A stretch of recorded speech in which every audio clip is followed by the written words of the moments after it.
Our success lies in a big way in communicating ideas. Welcome to the Damn Good Designer podcast. Join hosts Cheryl and Liz, the visionary and integrator balancing all the moving parts of a full-service interior design firm. Get ready for a wild ride as they challenge the norms, challenge the industry, and challenge you with damn good truths about what success looks like today. Now your hosts. Welcome, everyone. Liz O'Maddock is here with me today, and we are ready to dig into another hot topic. This one could be the beginning and the end of our podcasting career, Liz. My fervent wish is for us to just say no to catalog decorating. Don't shoot me now, okay? Don't shoot me. Hear us out on this. If you do not do it, then your clients won't ask for it, right? There's some wisdom here. It really makes a lot of sense, you guys. It's good to break outside of the box and to do new things and to look for new things. It's really important. We don't really have clients who say they want this type of design du jour, and that's really what I'm talking about here. I'm not talking about buying a sofa at a barn or a barrel or that sort of thing, even though you can make a lot more money by not doing that, but that's for another podcast. It's really more about the concept of the Instagram influencer du jour and copying these kinds of looks, these looks that everybody seem to want. And I don't really know why clients don't really come to us for that. It could be we have a shop that's so not mainstream that they're too scared to say they want white walls and wormy old pine stuff or something. Or maybe we're just doing a better job of attracting the ideal client than I realize. I'm not really sure about that. But regardless, I just don't get the attraction to wanting your home to look like a freaking 57-pound fugly catalog, if you know what I'm talking about. Some style that every Instagram darling, has already done. That it's already out there, and it's the same thing over and over. This is groupthink, I believe, at its not so finest moment. It's human nature to be attracted to what you see more of, right? But it makes it seem normal and right, and that's what's happening because people are seeing it. They're seeing everything, this sort of look du jour, out there, and that people are influenced by it, right? They're just influenced. Clients are being led by the media to think that they want what they actually want. And the sad thing is, it's not even their fault. You can't blame them because it's the same thing in every catalog on every showroom floor.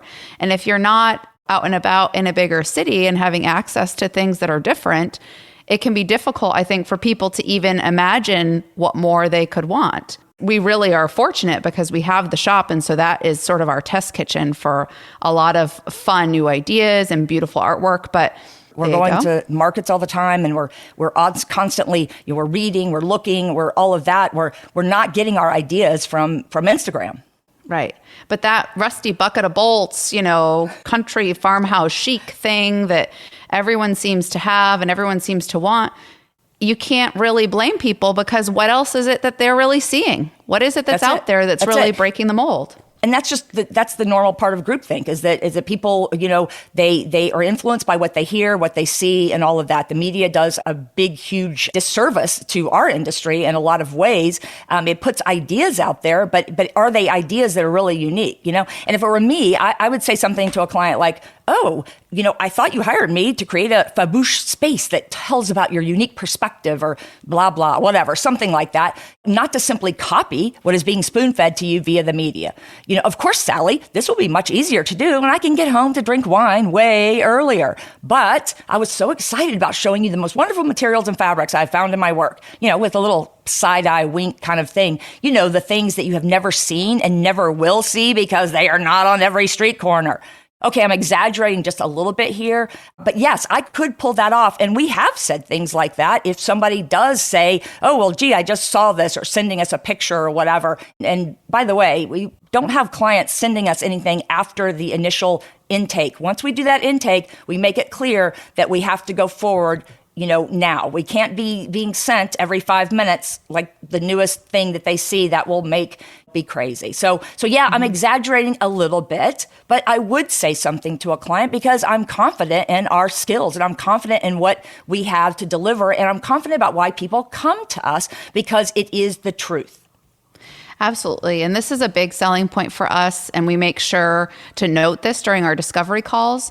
The value that a client is going to gain with us and with our team is not only the visionary design and the creative thinking and all of the experience that we have in the industry and on jobs, but access to things that they're not going to find or see elsewhere. We've cultivated this recognition, and our portfolio definitely helps to bolster that. The showroom is a bonus, obviously, but I think that the more that you put that vibe out there, the more people are going to resonate with it. As far as the showroom goes, I mean, I want to make sure that people listening understand, this is a small boutique design showroom. This is not some big store with a lot of vignettes and that sort of thing. And it's an old house. So let me just tell you, if you've ever had a shop in an old house and tried to move sofas around, you're almost like going, oh my God, do you really want to buy that sofa? Because now I have to get it out. I have to put something else in here. And when you have a hole, when somebody does buy something, you have a hole, then you're like, oh geez, you can't just let it sit there or rearrange things. You've got to move something else in. And okay, so it's very colorful and very eclectic. And for somebody that really likes white and beige, it probably would give them an aneurysm or something, right, Liz? But I think that it's still not as big of a deal as you might think in terms of being able to show people. It helps, But the truth is people don't know what they don't know or what they want, really. If they do, then they're not sure why I'm not sure why they hire a designer in the first place. They may have a good handle on their style, and that's great if they do, and their comfort factor, and be convinced they want the latest, look they've seen on the catalog that ends up in their mailbox. But I tell clients honestly, look, our job is to push you out of your comfort zone a little, to introduce you to things that you might not have seen before. Then help them tell their own individual story in their home, not some run-of-the-mill generic story that's akin to an episode of the Stepford Wives or whatever. Young people can Google that if you don't know what don't know anything about Stepford Wives. Play to the FOMO factor, I guess, is really the best thing to do. I mean, sure, we can do that, and be an order taker or that kind of a personal shopper, or I can show you what we can do for you that is real design, not design for the masses. Beware of the lemmings. This is a soul-sucking exercise in mediocrity for a really good designer. At least that's my opinion on it. Oh, definitely. I think, too, that we don't have as many directed conversations or dialogues with new clients about this sort of mentality, but that's because we position it in a certain way when they show up talking to us. When they're interested in getting involved, we're very strategic about how we position our services, how we talk about the way that the design is sort of coming into being. And we like to make sure that our presentations come from a vantage point that is going to be fresh for them and ultimately for us. I mean, that's part of what keeps us interested and curious about the industry, is being able to really explore and do new things. Right. Our goal is to be able to really break the mold every single time and make it unique for them and make it feel exciting for us too. Yeah, and not that we are breaking the mold every single time, because there's always clients that have a certain comfort zone and that sort of thing. But we don't have clients bringing us, whatever they've seen later. I don't know. I mean, you tell me, Liz. I mean, what is it about what we're saying or doing? I mean, I know one thing that we do before a presentation. We make a very pointed effort to ask clients to have a willing suspension of disbelief. Okay, so for those of you who don't know, that is a theater term. It should be a Cheryl bumper sticker. Yeah, it should be a Cheryl bumper sticker. I mean, I'm probably one of the only people in the United States of America that lettered in drama in high school. Okay, I actually have the big S for Saguaro High School that says drama on it. So anyway, I take a lot of analogies or whatever from theater, but this is the truth. We ask clients to have a willing suspension of disbelief before they come into the presentation, and that's part of our buildup to making it a really an event and all of that. Right, I mean, really like a strong event.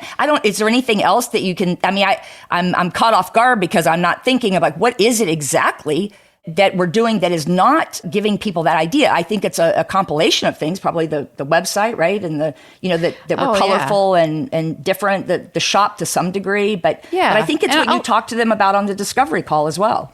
Absolutely. I mean, that whole, the dynamics of the website and the portfolio and our added value, which I'm sure we'll talk about eventually, the ways that we kind of engage a client to begin with to really get them to understand kind of what our secret sauce is. Those parts and pieces certainly lead up to it. But I think that a big part of our dynamic in the office and with our team is to have multiple minds thinking about things, to be pulling in ideas that might be a little bit off the cuff or a little bit sort of on the edge for a certain client, but to be able to explain to them the rationale behind it and to really get them excited about the fact that it may not be the perfect solve for them, but we want to explore the conversation and leave it open for them to really brew on, to not have an immediate kind of harsh reaction to. The more that you can kind of plant the seed for them to experience and see something new, the more potential there is for them to gravitate towards that. So that's it's right. like, why limit the ideas when you have and give this people a little bit of time to get used to this idea, because it is all about the client. We don't have a signature style or any of that kind of thing. I'm not really into that. I'm actually much more proud of the fact that our website is very diverse, and we're in a smaller city. So we have things on there that are budget friendly up to things that are, mohair sectionals with expensive artwork and that sort of thing. It's a very diverse portfolio. But I think the one thing that clients will say about it is that, it's well done, it's well executed. And even though it may not be their style, it's something that they understand there is a lot of layeredness. And that one client we had, that new consultant, Destin, said exactly that, Liz.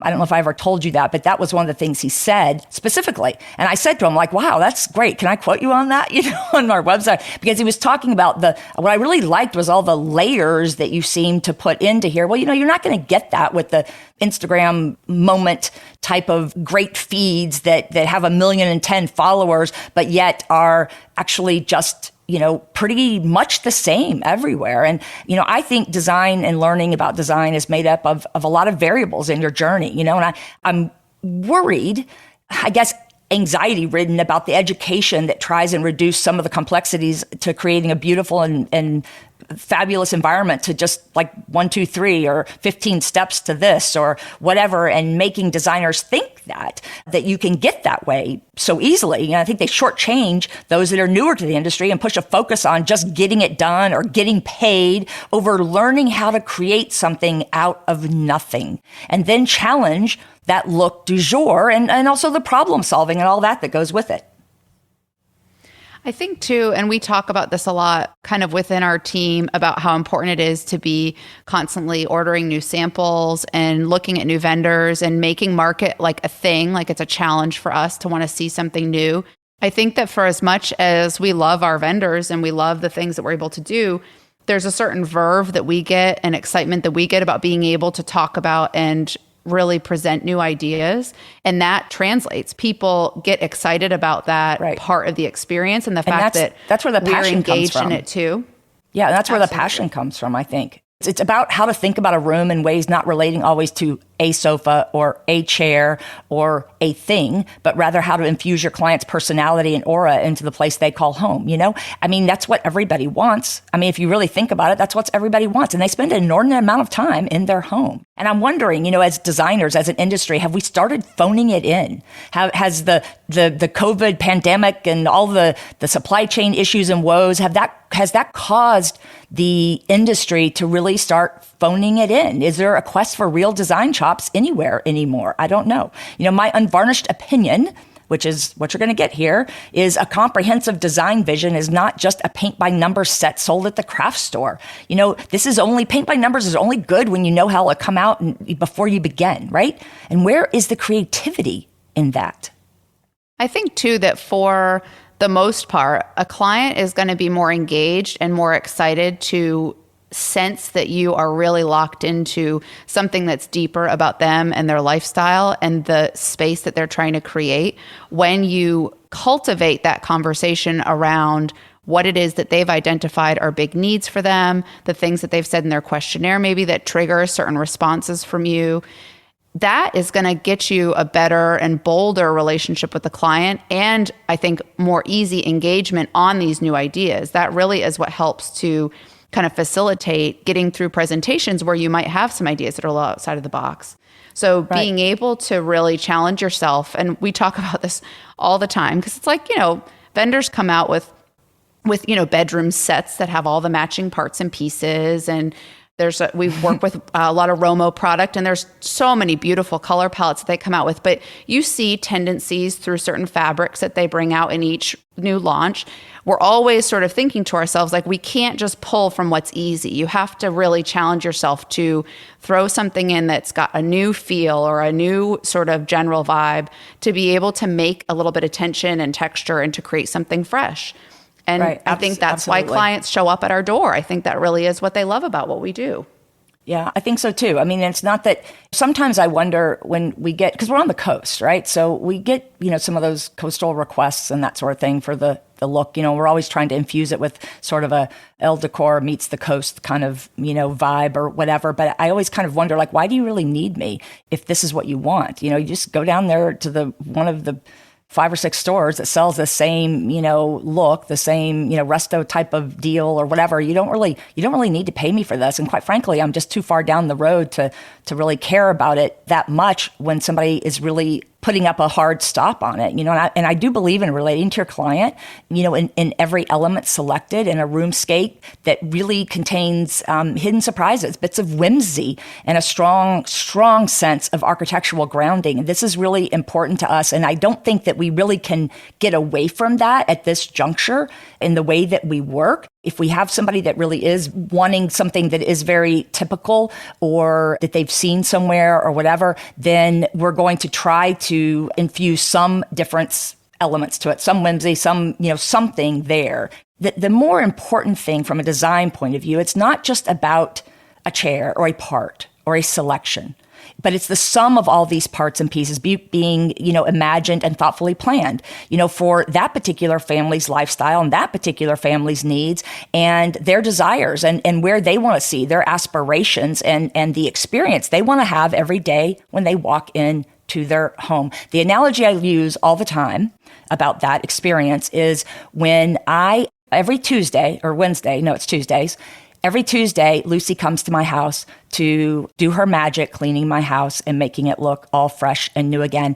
And the feeling I get when I come into the house, when I open the door, is glorious. I know that I don't have to do anything. Everything, the dust is up, everything is clean, the bed is made, it's got fresh sheets, and it's just a fabulous feeling. And it's kind of like that. That's the kind of feeling we want to engender, in clients, but every day when they are, coming home to their home. And it's about the creative problem solving for the inherent site conditions too, because we deal with a lot of remodels. And sometimes you have to do what you have to do. Sometimes we're not doing new builds with these glorious, beautiful ceiling heights and beams and all these things that architecturally the architect might have put in there or even that we could put in there.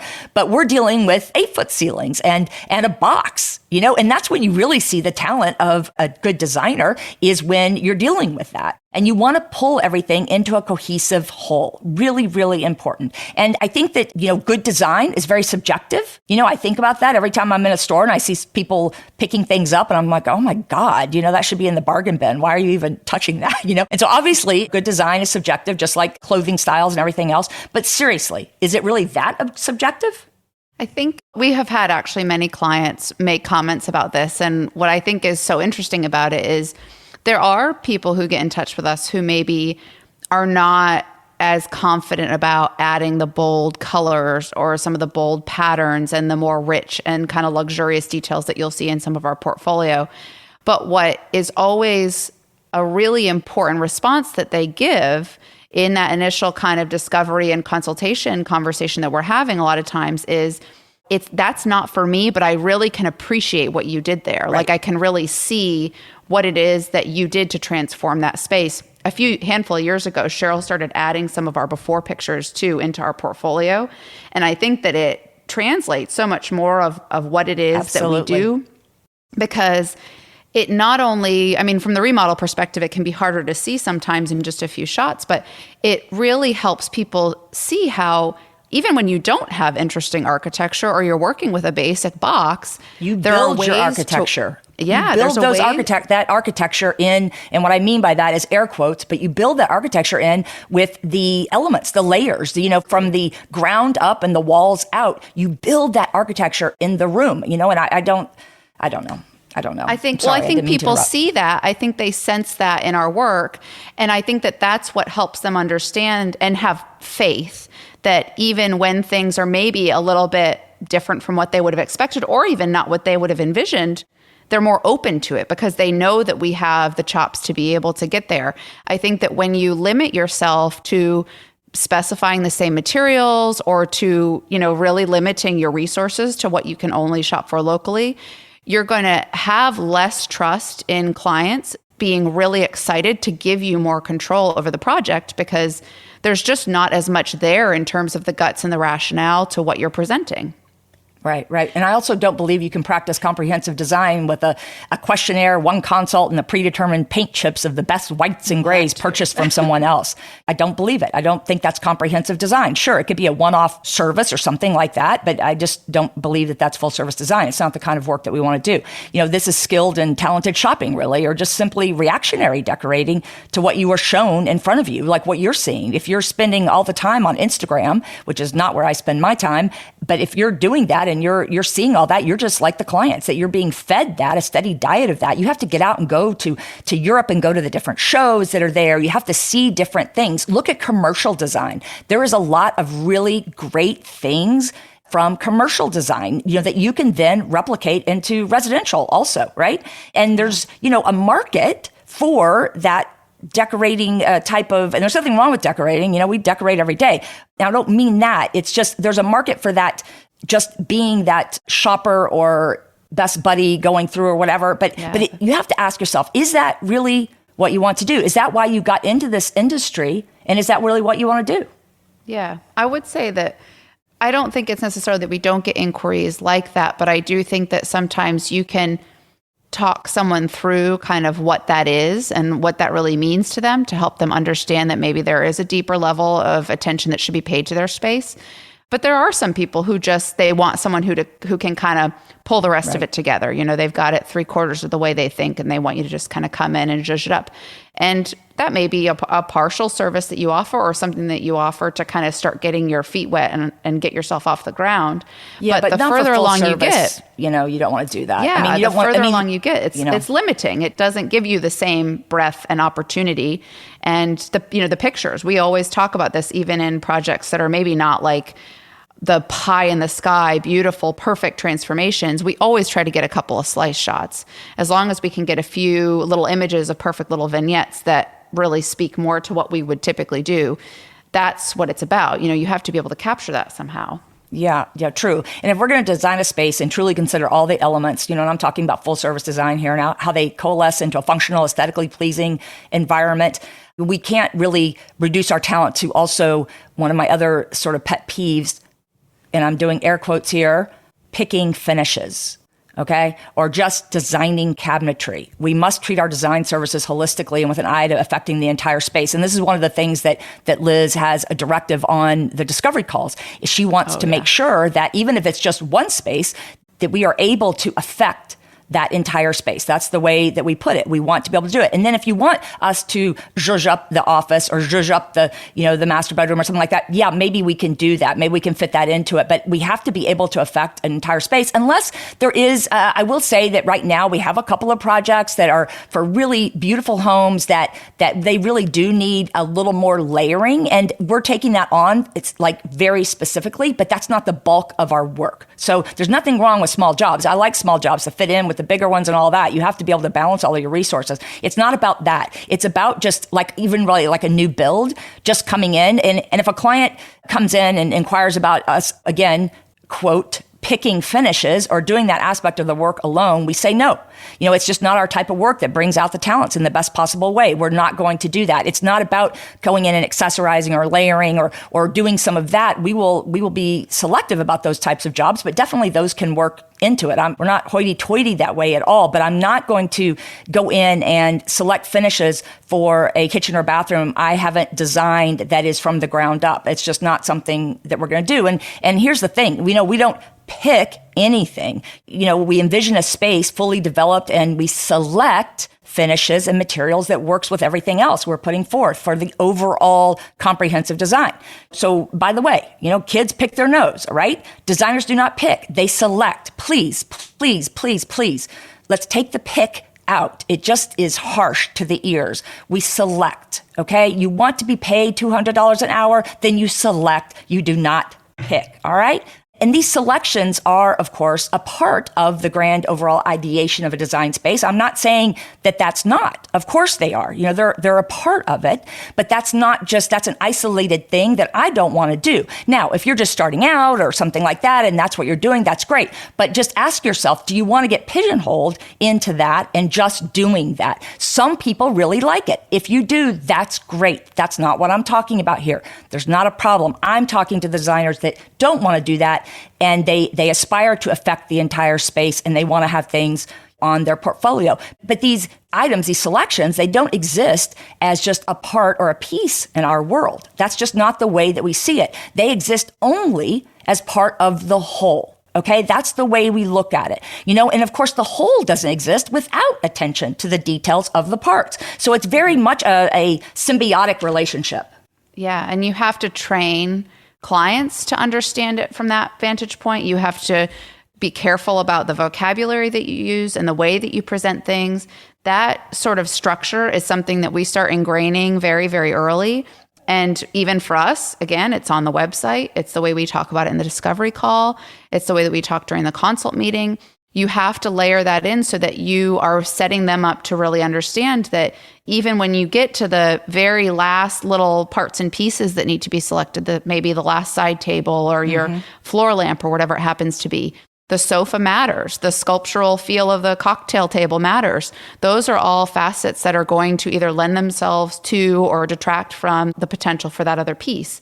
So rather than presenting things in a one-off type of way and training clients to think that that's all you're doing, you have to be more comprehensive about it. It has to be from top to bottom, a thoughtful way of speaking about it and presenting the information to them. Absolutely. And you have to, if you want to be a full service design firm, and that's what we are, you have to make that very clear that that is the type of work you do on the whole. It doesn't have to be everything. You can have services, but it has to be presented in a way that that's what you do. And a lot of these smaller jobs sometimes lead to bigger ones, but this is where we make the bulk of our income. And we do not want to be perceived as a shopper in a shopper role, performing just tasks. Okay, that is the thing, because then you become sort of like the hired help, right? And that's not what we are. We are not the hired help.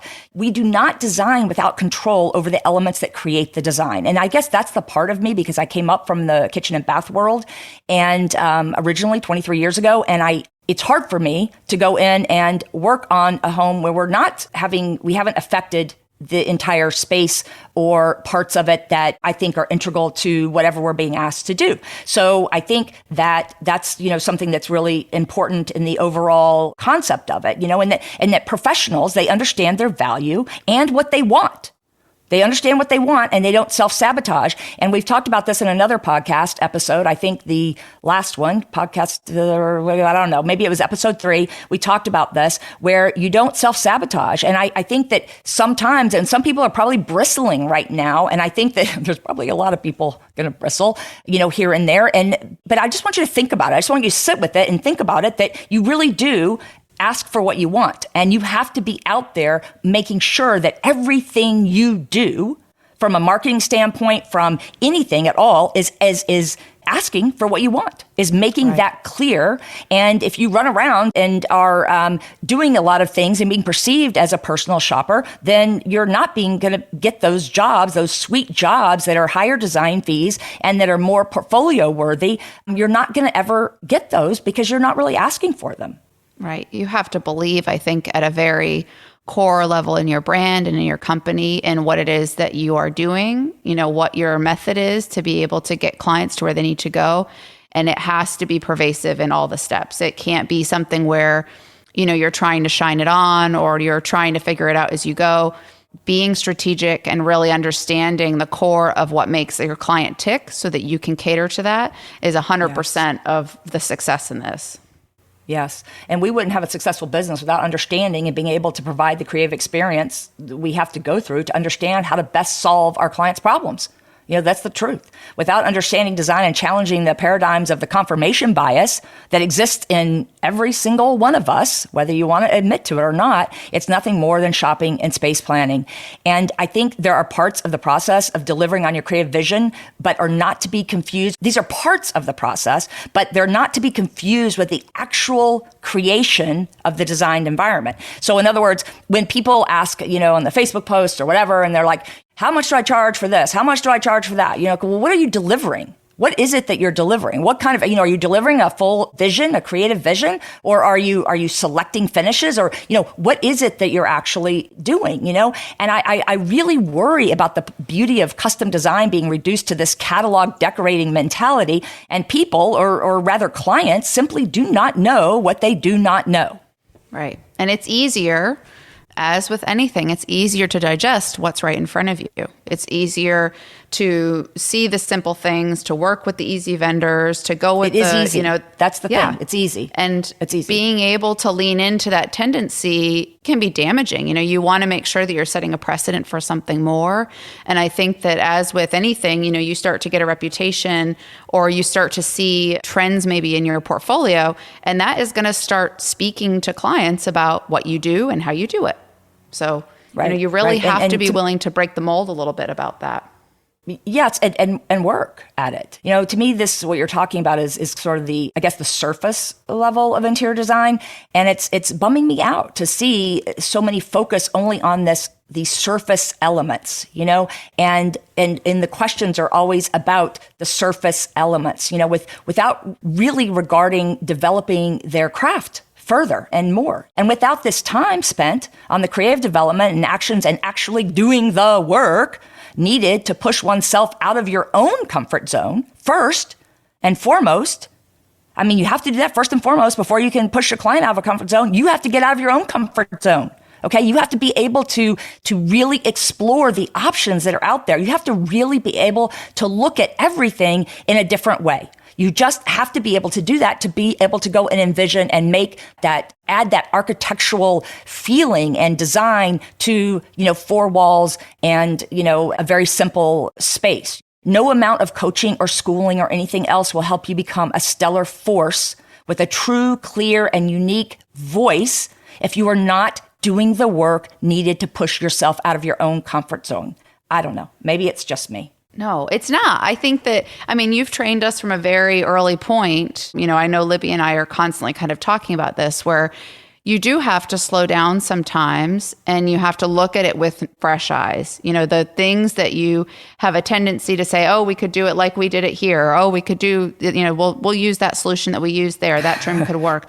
It's an easy thing and it gets it solved quickly, which, if you listen to the Integrator Visionary podcast, you'd know that might be my tendency. But really slowing down to look at something from a different vantage point is what helps you be more creative. It's a much more in-depth way of being able to address a client's need, to be able to look at a space with a new perspective. And you never know what that idea might come to in terms of how it translates to the rest of the design. So I think that's a part of it. Yeah, and this is what makes you unique. This is what makes you have your own secret sauce. This sort of, I don't know what the word for it is, but I guess the secret sauce is the only thing that comes to me right this minute. Yeah. But that is exactly what is making you employable. It's making people want to hire you because you have that look. There was a lady that came in to the shop, actually in the carriage house where I am right now recording this, and came in a while back, and she just sort of popped in, because this is not really open all the time and whatever. And I was just here, getting ready to leave because I'm usually in and out and not, I'm hiding upstairs in my office to get actual work done, right? And she came in and she said, "Oh, are you Cheryl?" And I'm like, "Yeah." And she looked around and she's like, I need you. You're the only person in this town that can really put together all this color." And I'm like, well, wait a minute now, because I've got this great team behind me, because it is definitely a team thing. But she relates that to us, to being able to infuse her home with these layers and that color. And it was almost like this little fangirl moment. I'm not kidding you. You have to ask Miranda, because she was here and Miranda was like peeing in her pants. And it was really funny because I was just caught off guard. I've never had that happen before where somebody comes in and is really saying that. But she is resonating. I've never met her before either, but she was resonating with the messaging that we're putting out there and that we are different and that she wants to be different also. She wants to be unique also, and I think that is really like an important point that you are sort of lending this to your clients because you are helping them discover their individuality as well. So in my perfect utopian world, designers will find their creative voice. They'll develop the eye. They'll learn how color, pattern, light, texture dance together in a particular space. And practice this art of design. That is really the sum up of it. It may not.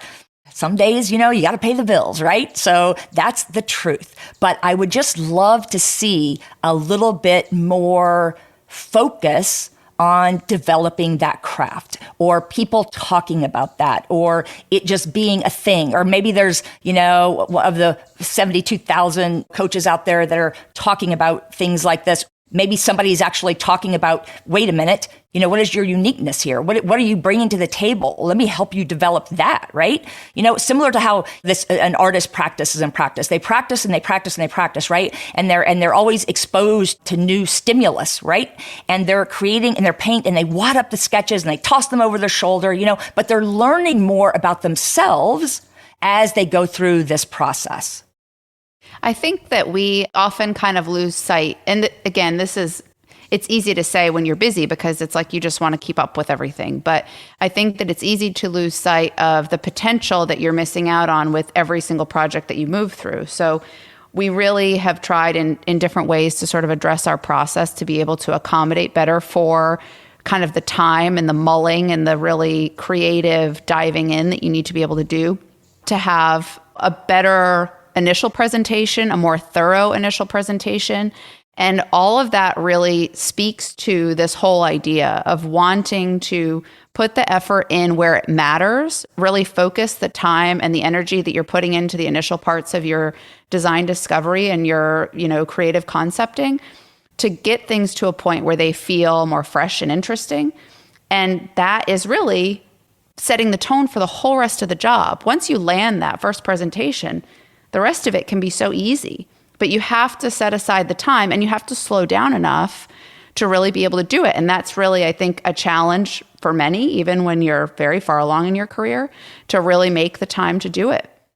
Yeah, I think that the whole catalog decorating thing is just like, it's quick right. And it's easy and you move right through it. It's easy. And again, it's people succumbing to what the client wants because that's what they see. And that's the whole thing. You have to develop your own confidence in your skills and what you're doing. So this is all like a cycle.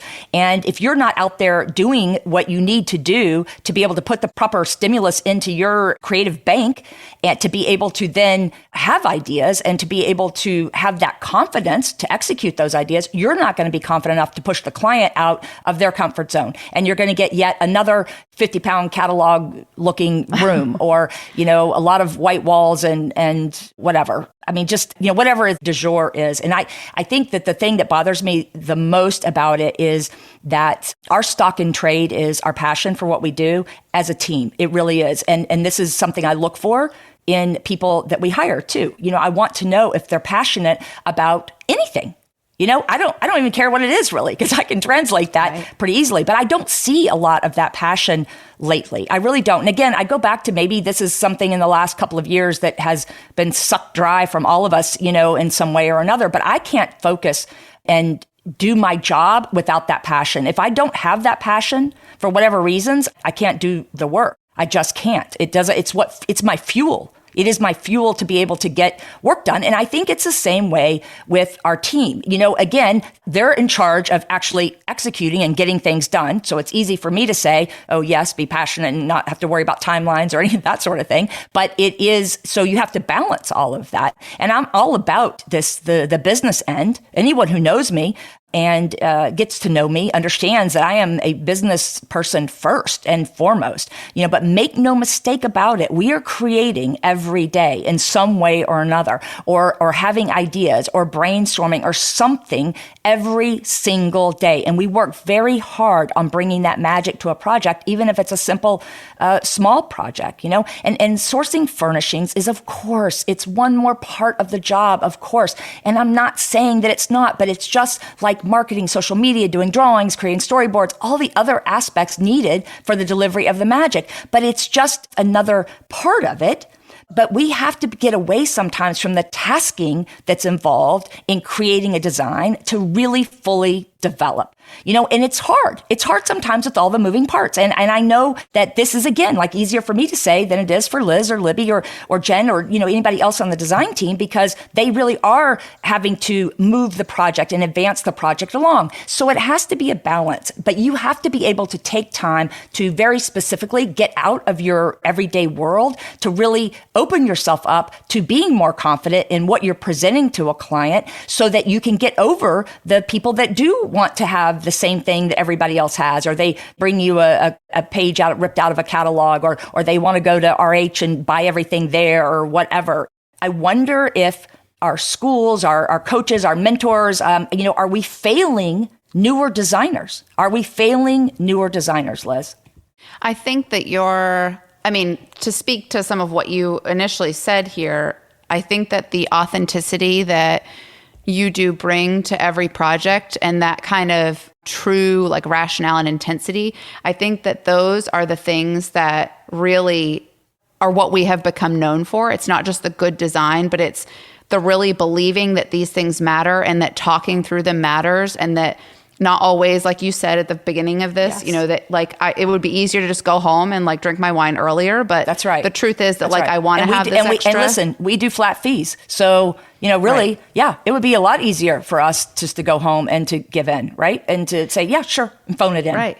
But I think that just like with anything, I was just having this conversation with a friend recently who's got a kid going off to college. It's like, you hope for the best, of course. You want to believe that the gen eds and all of the basic, core curriculum that a student's being taught and the integration that they have with their professors and their university, that's all going to be enough. But it really takes the person engaging in it and exploring it and finding the ways that it integrates and dovetails with other departments, wanting to go abroad or to join clubs or to learn other things about the world.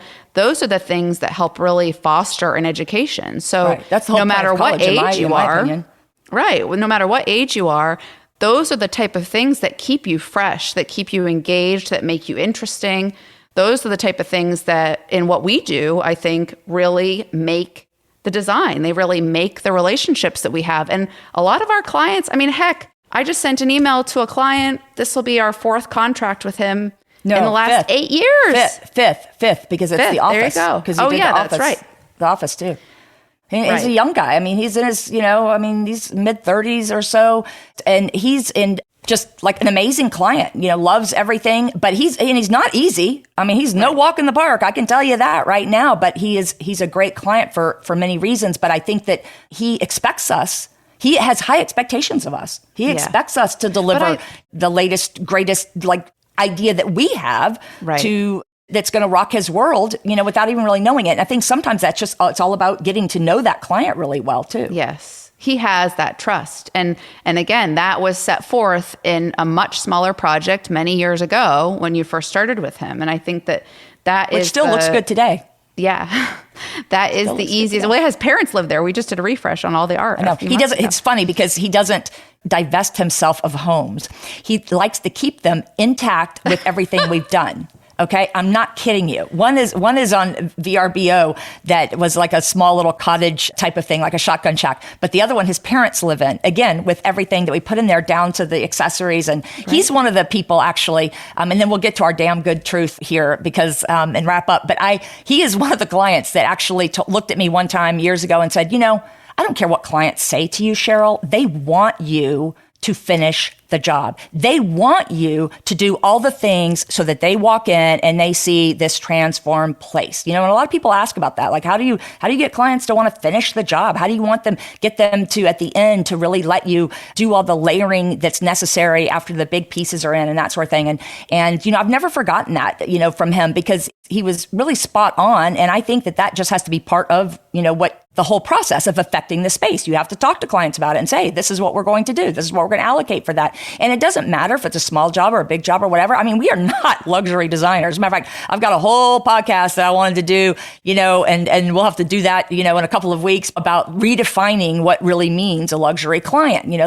Because I don't hold ourselves out to be luxury designers in any way, shape, or form. I don't think that's what we're doing. I think it's you can be a really stellar designer by developing the craft, developing what you really being able to deliver that magic to a client, whatever that magic, might look like for you and for that client, right? Definitely. Okay, so here's our damn good truth. Our success lies in a big way in communicating ideas. It really does. Communicating ideas is just the thing. That's the thing. This is our focus from the first touch point, and we don't lose sight of this. Reason being, this is really why clients are coming to us, whether they say it or not. They do not understand our world, and that is okay. It's up to us to interpret their dreams and bring them on an epic journey that is not delivered out of a catalog. We will design, create, and execute a mind-blowing creative vision. Ideas are flowing, brainstorming with the fierce intensity, finding solutions, solving the puzzle. To me, this is essential for any designer who wants to be called one. Are you with me on this? Now, let's go make it happen. Thank you so much for joining us today, and hope to see you back next time. You can check out our free Facebook group, Small Business Think Big, and as always, check out the Design Paradigm for opportunities to learn more. Thank you very much. Thanks, y'all. Until next time, stay bold, stay inspired, and keep embracing your bag girl spirit. If you've enjoyed today's show, head over to join the community at damngooddesigner.com to continue the conversation and sign up for our newsletter.